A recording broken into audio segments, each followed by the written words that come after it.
then I think this might be our last guy. This is a really one dear to my heart. This is a purple martin. And Conservation Commission, we set up a program over at McKeon Farm, female on the left, male on the right. We have set up a couple of towers, and there's Henry, there's your dog, Lynette. Helping me out. Pete Nichols on the Conservation Commission.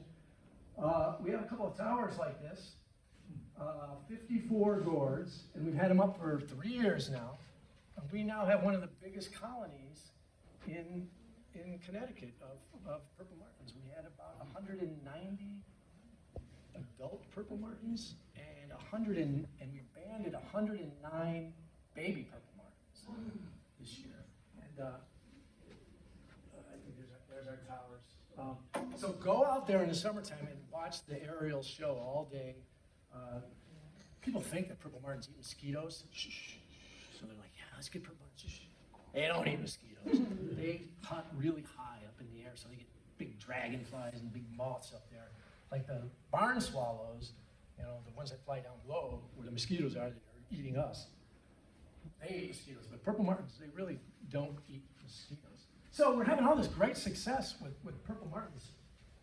But yet, and they're totally dependent on people now, these structures. They used to nest, I don't know, in trees, who knows, woodpecker holes a long time ago, but now they're totally dependent on human structures. And there's a lot of them. And there's huge flocks that go down into the Brazilian Amazon every winter. But they're still declining. And the habitat in South America is great. It's deep rainforest. They hang around the main river. There's plenty of habitat, but yet the species is declining by 1% a year.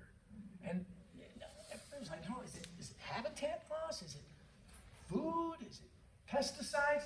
Well, there's this really cool, interesting study. I'm going to get a little wonky here. That came out recently. Well, it turns out that, these birds go down there by the millions into South America.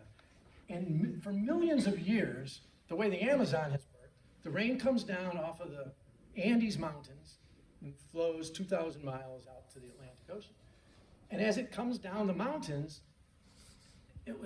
minerals would go into the water system. And one of the elements was mercury would go into the water system.